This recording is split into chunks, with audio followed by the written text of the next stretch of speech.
साधारण ब्याज यानी कि सिंपल इंटरेस्ट। चलिए इस कहानी के माध्यम से समझते हैं कि साधारण ब्याज क्या होता है। ये कक्षा 5 गणित की पुस्तक है गिनतारा, बेसिक शिक्षा परिषद द्वारा संचालित। आप बहुत कुछ सीखेंगे, नए ढंग से सीखेंगे, गणित को सीखेंगे। लेकिन उससे पहले अगर आपने अभी तक चैनल को सब्सक्राइब नहीं किया तो जो नीचे सब्सक्राइब का बटन दिया जा रहता है उसको आप दबाकर चैनल से जुड़ सकते हैं, क्योंकि यहाँ पढ़ने को मिलते हैं आपको अपने सभी पाठ और कविताएं।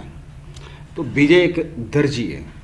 उसने क्या किया, अपनी बेटी की पढ़ाई के लिए, उसकी देखभाल के लिए कुछ पैसे इकट्ठे किए।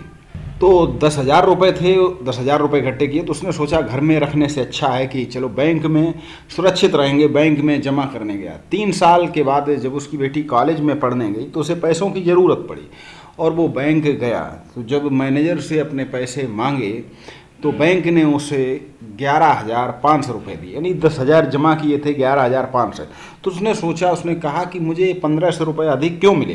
तो उसने मैनेजर से पूछा कि मुझे 1,500 रुपये अधिक क्यों मिले। तो मैनेजर साहब ने उन्हें पूरी बात बताई। उन्होंने कहा कि जो आपने पैसा जमा किया था वो आपका धन था, मूलधन। वास्तव में वो आपका धन था, प्रिंसिपल। फिर क्या किया, उस पैसे को आपने बैंक में जमा किया। तो हम जमा करने वालों को कुछ अतिरिक्त धन देते हैं जिसे ब्याज कहते हैं, इंटरेस्ट। अब ये अतिरिक्त धन क्यों दिया जाता है इस बात को भी हम समझेंगे। लेकिन हाँ, अतिरिक्त धन मिलता है तो किस हिसाब से मिलता है, किसको कितना मिलता है, तो ये सब एक नियम के तहत होता है। देखिए, ब्याज का पता लगाने के लिए हम ब्याज दर पता करते हैं। तो जो अधिक धन मिलता है उसको कहते हैं इंटरेस्ट। बैंक प्रत्येक 100 रुपये पर जितने रुपए अतिरिक्त देने की शर्त तय करता है उसे ब्याज दर कहते हैं। जैसे हमारे बैंक की दर 5% वार्षिक, यानी कि 100 रुपये पर 5 रुपये मिलेंगे 1 वर्ष के लिए। अब आपने अगर 2 वर्ष के लिए तो आपको 10 रुपये मिल जाएंगे, 3 वर्ष के लिए 15 रुपये। और हाँ, 100 की जगह अगर आपने 200 रुपये जमा किए तो आपको 1 वर्ष में 10 रुपये मिल जाएंगे, 2 वर्ष में 20 रुपये मिल जाएंगे। तो ये होती दर, यानी कि प्रति वर्ष 100 रुपये पे कितना पैसा मिलेगा एक्स्ट्रा। देखिए, जब हम किसी से पैसा लेते हैं तो कोई भी हमें पैसा क्यों देगा, यदि उसे हमें पैसा देने से कुछ लाभ नहीं होगा। हम उससे मांगेंगे, वो मना कर देगा कि मेरे पास नहीं है। लेकिन अगर उसे ये लगे कि मुझे कुछ एक्स्ट्रा वापस मिलेगा, मुझे लाभ है, तो मुझे ज़रूर देगा।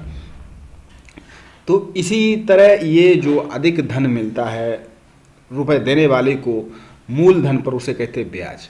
तो मिश्र धन, अब मिश्र धन समझ लें, जो हमारा मूलधन होता है उसके ऊपर हमें जितना एक्स्ट्रा मिलता है, अधिक मिलता है, अतिरिक्त मिलता है, जो ब्याज मिलता है उसको जोड़ दें तो मिश्र धन।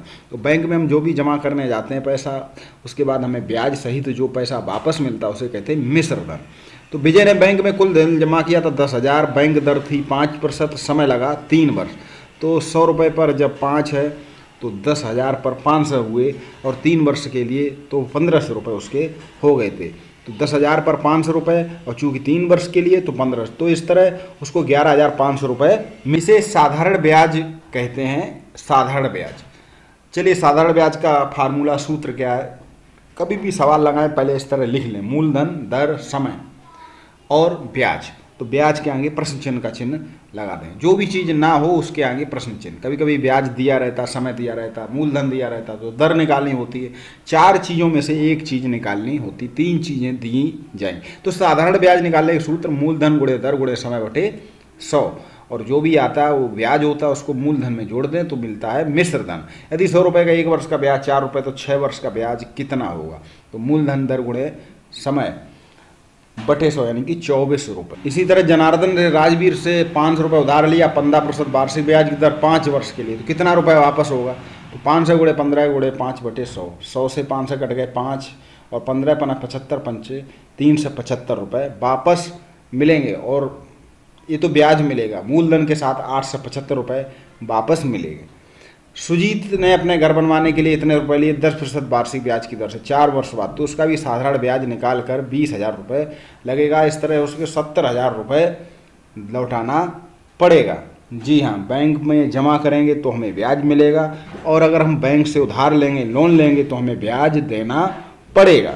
तो साधारण ब्याज के इस एक्सरसाइज में हमने सीखा कि जो धन जमा किया जाए, उधार लिया जाए, उसे मूलधन कहते हैं। जो राशि प्रति सैकड़े मूलधन पर निर्धारित होती है उसे ब्याज दर कहते हैं। किसी निश्चित समय के बाद मूलधन प्राप्त हुआ अतिरिक्त धन ब्याज होता है। मिश्र धन, मूलधन, धन ब्याज या मूलधन बराबर मिश्र धन माने माइनस ब्याज, यानी कि मिश्र धन निकालना है तो मूलधन में ब्याज जोड़ दो, मूलधन निकालना है तो मिश्र धन से ब्याज घटा दो। इस तरह मिश्र धन माइनस मूलधन बराबर ब्याज। और साधारण ब्याज का सूत्र मूलधन दर गुणे समय बटे 100। दी गई समस्या में मूलधन ब्याज और मिश्र धन ज्ञात कीजिए। यहाँ पर कुछ सवाल हैं, उन सवालों को उसी तरह आप लिखेंगे। सवाल जब भी लगाएं साधारण ब्याज की 4 चीज़ें लिख लें। सबसे पहले मूलधन, उसके बाद दर, उसके बाद ब्याज, उसके बाद समय, उसके बाद ब्याज, और चाहे तो सबसे ऊपर मिश्र धन भी लिख सकते हैं। और उनमें से जो चीज़ ना दी जाए उसके आगे प्रश्न चिन्ह लगा लें, तब सवाल को लगाएं उसी सूत्र से। साधारण ब्याज बराबर मूलधन गुणे दर गुणे समय बटे 100।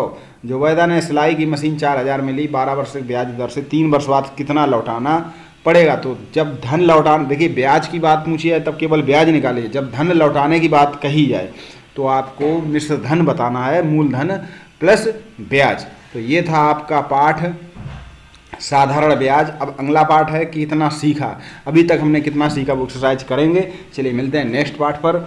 और चैनल को तो सब्सक्राइब कर ही लिया हुआ अगर आप एक विद्यार्थी हैं, क्योंकि यहाँ पर आप सीखेंगे आधारिक ज्ञान, सबसे हटकर सबसे कुछ अलग।